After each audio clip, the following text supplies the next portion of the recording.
Sa una pro lakwatsa, tambay sa baybayon sa Proc City.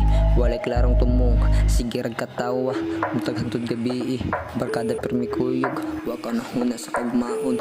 Walay klarong tumong, abi na ko sakto, tanan na kong buhaton matag adlaw. Wala ko kabalong ang oras, hinahinay ng nilabay. Dugdug sayop na nahimo, daghang oportunidad nga akong gipasagdan mismo.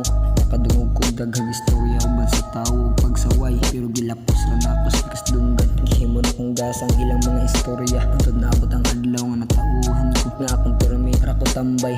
Walay mausab sa akong kinabuhi, karon akong tuyo muli ako maning kamot. Di na ako magpaubos sa kaugalingon, bisan lisod ang agian padayon gihapon. Kaya ang tinuod nga kusog makita sa paning kamot. Di na ko pareha sa una, karon na ning kamot aron mausab ang kapalaran. Kibiyaan ang tambayan, isugdat ng pangandoy, matag adlaw na ning kamot bisan kapoy. Di na ko mabalik sa kinabuhi nga walay direksyon, karon ang akong lakang punong determinasyon. Usahay kapoy, usahay gustong muhuna, pamilya ang rason sa pagliho ug paning kamot karon. Bisan walay kasiguraduhan ang tanan gibuhat ron, padayon gihapon bisan unsa kalisod ang dalan. Kay kabalo ko ang bunga sa paningkamot mo abot gyud, ug magpabilin kung kugihan og dili mo hunong. Nayuban nakabantay nga nausab ko ang siglakwat sa gawas sa una, karon ning kamot og dilihok na. Wa nay oras para sa way pulos nga binuhatan. Gipili ko ang industriya ng musika ug gustong prinsipyo, kay ang respeto dili hatag kung ay buhat. Paningkamot tubag para sa hayag na ug karon proud ko sa akong kaugalingon.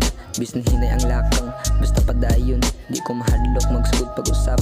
Kay ang kapakyasan o sa koleksyon sa kinabuhi, ipadayon na ako akong damgo hangtod matuman, ug ipakita ang tinuod nga kalampusan. Ikan sakto ning kamot, pero na akong tuyo muli akong maning kamot. Di na ako magpaubos sa akong kaugalingon, bisan lisod ang nagian padayon gihapon. Kay ang tinuod nga kusog makita sa paning kamot. Di na ako pareha sa una, karon na ning kamot aron mausab ang kapalaran. Gibiyaan ang tambayan, gisugot ang pangandoy, matag adlaw na ning kamot bisan kapoy. Di na ako mobalik sa kinabuhi nga way direksyon, karon na akong lakang kuno og determinasyon.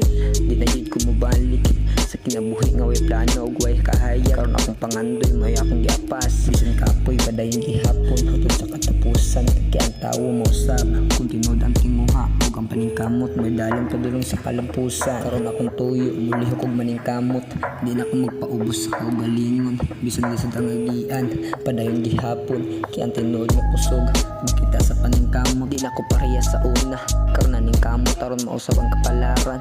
Kibiyaan ang tambayan, isugdat ng pangandoy, matag adlaw na ning kamot bisan kapoy. Mubalik sa kinabuhi nga walay direksyon, karon ang akong lakang puno og determinasyon. Yeah, sa una puro lakwat, sa karon puro paningkamot. Pareha sa una, di na